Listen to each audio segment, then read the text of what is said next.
Okay, let's unpack this. Earlier this week, a massive headline hit the wires. The kind that, immediately sends shockwaves through global markets. Oh, yeah. Huge. Right. The UAE is pulling out of the OPEC oil cartel, and instantly you see the reaction. Financial analysts start, projecting price targets, and geopolitical strategists are publishing these long think pieces about shifting alliances. And everyone else is just wondering what they're going to be paying at the gas pump. Exactly. But for those of you joining us today, we aren't going to look at this through the lens of a diplomat or like a day trader. Yeah. If you love to understand the hidden mechanics of how our world actually functions, you are in for an incredible ride today. We are really getting into the weeds on this one. We are. We are exploring the secret, intensely physical reality of how a political fracture like this redraws the map of global shipping. And to do that, we are diving into a really fascinating piece of professional maritime analysis. Right. It's from a publication called The Deep Draft. Yeah, written by Captain Raghu Sharma. This is dated May 4, 2026. And we are pairing that with some highly detailed, frankly mesmerizing maritime traffic density maps. It's an essential combination of sources, honestly, because it takes this high-level political abstraction, the stuff you hear on the news, and forces us to look at the immediate physical consequences on the water. Right. The literal ships. Exactly. To really grasp the magnitude of this shift, we have to look past the political rhetoric entirely. We have to focus on the physical movement of cargo. There's a core philosophy in Captain Sharma's article that just frames this perfectly. I love this quote. Yeah, he writes, "Politics does not move ships. Cargo does." That is a phenomenal anchor for this discussion because, Yeah. it highlights this massive disconnect. You turn on a financial news network and oil analysts are talking in terms of like barrels per day on a spreadsheet. Right, as if it's just numbers on a screen. Exactly. They talk about quotas and production policies as if they happen instantaneously. But a political decision, like the UAE leaving OPEC, is completely meaningless until it translates into a physical reality. Right? Precisely. I mean, the tanker market doesn't price political statements. It prices physical steel on the water. Steel on the water. Yeah. When a policy shift like this occurs, the burden immediately falls on the chartering desks, who have to actually find available vessels. It falls on marine insurers who suddenly have to calculate the exposure of new routes, adjust their war risk premiums. Because the risk profile completely changes. Exactly. It falls on terminal operators managing incredibly complex loading schedules. And ultimately, and this is the crux of it, the entire weight of that geopolitical shift lands squarely on the shoulders of the ship's master. The captain. The captain, yeah. The one who's actually executing a passage plan through very real, very dangerous water. It's like analyzing a major global supply chain bottleneck by staring at a factory stock ticker, completely ignoring the fact that the only physical bridge out of the facility just caught on fire. That's a great way to put it. Right. You can talk about production yield and quotas all you want, but if the trucks have nowhere to drive, the product simply doesn't exist to the consumer. So how does this specific political fracture translate to the physical movement of these tankers? Well, if we connect this to the bigger picture, we are watching the historical landscape of the Middle East oil trade completely change. Totally. For decades, the Gulf crude strategy was treated by the maritime industry as this unified, cohesive bloc. It was largely steered by Saudi Arabia. So it was predictable. Highly predictable. If you were a tanker operator or an underwriter, you knew the rules. The flows were set, the risk was calculable. But now with the UAE stepping out to pursue its own production flexibility, its own independent energy posture, that unified bloc is fracturing. And when predictability fractures, you get chaos on the routing maps. Exactly. The safety umbrella of a coordinated producer block is just gone. So the maritime industry is now forced to navigate fragmented, competing routing instructions. Which brings us directly to those traffic density maps we're looking at. Because once you understand that physical cargo dictates the market, you have to look at the severe geographical constraints these ships are facing. You really do. When you look at these maps, you see these glowing, thick orange and yellow lines. They represent the density of massive oil tankers, and they all converge, all of them, and squeeze through one incredibly narrow bottleneck. Strait of Hormuz. The Strait of Hormuz. It is arguably the single most critical energy choke point on the entire planet. Just looking at the map, it's terrifyingly narrow. It is. At its narrowest, the strait is only about 21 miles wide.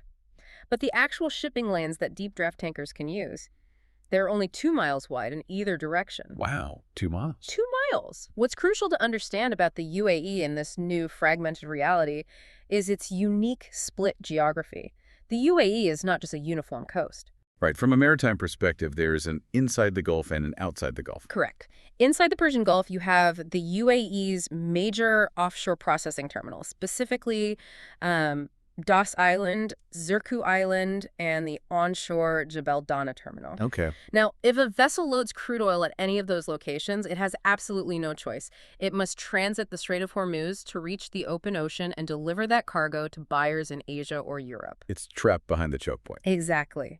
But then you look to the eastern coast of the UAE, completely outside the Gulf, past that dangerous choke point, and you have Fujairah. Right. Fujairah sits right on the Gulf of Oman with direct, unimpeded access to the Indian Ocean. It's the crown jewel of their geographical advantage. And crucially, it is fed by the Habshan-Fujairah pipeline. Which is a huge deal. Massive. It's been pumping Murban crude safely across the desert, totally bypassing the strait entirely since 2012. Yeah, let me stop you there. If UAE has this massive pipeline to Fujairah that totally bypasses the highest risk maritime choke point in the world, why are they sending any ships inside the Gulf at all? That's a fair question. Right. I mean, if I'm a risk-averse buyer or an insurer looking at massive war risk premiums for sending a ship into the Strait of Hormuz, I'm just going to tell my ships to wait at Fujairah. Why not just pump everything through that pipe and shut down the inside terminals entirely? It's the most logical question to ask. But this is where the physical reality collides with the theory. The Habshan-Fujairah pipeline is an incredible piece of infrastructure, absolutely. But it has a hard physical constraint. Which is? Its maximum transmission capacity is 1.8 million barrels per day. Oh, and they produce way more than that. Way more. The UAE's total production capacity is over 4 million barrels per day. You simply cannot fit the volume through the pipe. Okay, but couldn't they just, I don't know, build more pipelines? Well, even if they did, the national oil company, ADNOC, relies heavily on the massive industrial infrastructure that's already built on Das and Zirku Islands. The ones inside the Gulf. Exactly. These aren't just little spigots where oil magically comes out of the sand. These islands house massive degassing stations, separators, huge storage facilities. The crude has to be physically processed there before it can be loaded onto a ship. You can't just pick up an entire industrial island. Right. You can't just pick up a multi-billion-dollar processing facility and move it to Fujairah. So the availability of specific crude grades is dictated entirely by location. The UAE might want independent production policies, but their quotas are literally being replaced by geographic choke points. Wow. So they have a massive logistical nightmare on their hands. A total nightmare. They have millions of barrels of oil stuck inside the Gulf, processed at Das and Zirku Islands. They have global buyers who desperately want it. But the waters of the Strait of Hormuz are increasingly contested, and the insurance premiums for sending a massive tanker in there are skyrocketing. Shooting through the roof. So if you can't fit the oil through the safe pipeline, and your buyers are terrified of sending their ships into the bottleneck, what is the solution? What do they actually do? The solution is an operational workaround.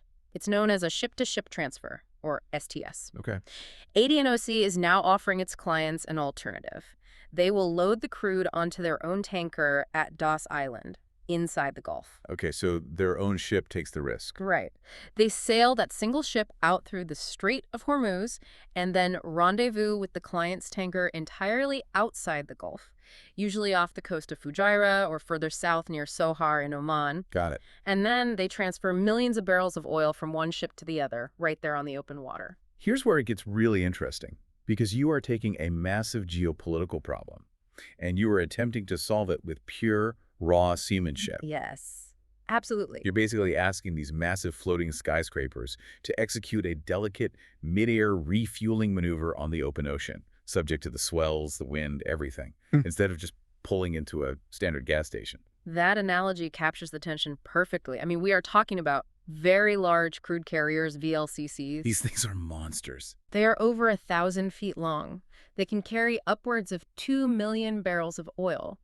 The sheer kinetic energy involved in bringing two of them together is staggering. I can't even imagine. Well, think about it.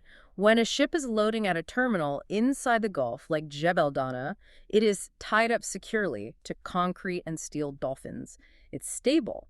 But during an offshore STS operation, the master of the ship has to manage incredibly complex physics. How do they even prevent the ships from just crushing each other? I mean, if you have two massive steel hulls rolling in an ocean swell, that seems like a recipe for a catastrophic hull breach. It definitely would be if it weren't for these massive pneumatic buffers called Yokohama fenders. Yokohama fenders? Yeah, they are essentially giant, heavily reinforced rubber balloons suspended between the hulls of the two ships. Oh, wow. Okay. But deploying them and maintaining position requires rigid weather window discipline.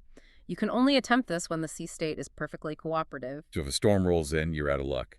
You have to abort. And because of the complexity, it requires strict adherence to POAC protocol. POAC. Yeah, that stands for Person in Overall Advisory Control. Okay.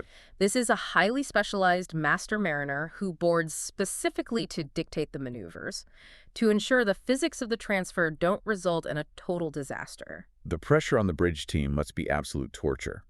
Because it's not just the physical maneuvering, it's the isolation. Exactly. If a manifold ruptures or a generator blows, or God forbid, if there is a severe medical emergency on board while you are transferring oil in the middle of the Gulf of Oman, you are totally exposed. Inside the Gulf, at a terminal, you have harbor tugs, heavy cranes, hospitals right there on shore. You have a safety net. Right. But offshore, you are completely on your own. You've hit on the exact reason this is such a significant shift in the industry. To solve a political and geographical constraint, the industry has shifted the burden directly onto the skill and nerve of the ship's crew. It all comes down to the humans on the deck. But the danger of the physical transfer is only half the problem. Wait, really? There's more. Oh, yeah. As legitimate UAE cargoes shift to these outside Gulf STS operations to bypass Hormuz, the anchorages off the Gulf of Oman are becoming incredibly congested. Right, because our sources point out that Fujairah isn't just an export hub, it's also a massive global bunkering hub. So you have thousands of ships stopping there just to act like an oceanic gas station and refuel their own engines. Exactly. You have this massive traffic jam. But as these waters become crowded with legitimate STS workarounds and bunkering vessels, these captains are suddenly rubbing shoulders with an entirely different kind of danger. Okay. Because the coastline outside the strait is not interchangeable. Fujairah is a legitimate pipeline-fed hub, but just slightly north up the coast, an area called Khor Fakkan has a drastically different operational profile. Okay, now before we dive into the mechanics of what's happening at Khor Fakkan, I need to make something explicitly clear to you listening. We are about to discuss international sanctions, the so-called dark fleet, and the movement of Iranian crude oil. Right. We are looking at this strictly through the operational lens of the sources provided to us today. Specifically, the maritime risk advisories from GUARD, Steamship Mutual, and the Deep Draft.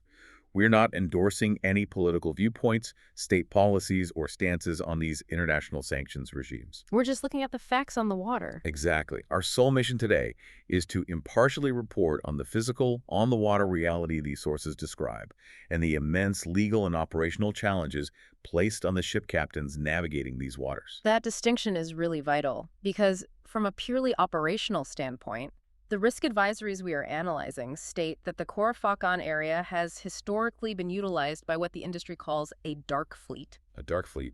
Sound ominous. It is. These are vessels actively attempting to evade international sanctions, specifically regarding the export of Iranian-origin crude oil. So how does a ship actually evade a sanction on the open ocean? I mean, do they just lie about where the oil came from? Honestly, that is precisely what the advisories describe.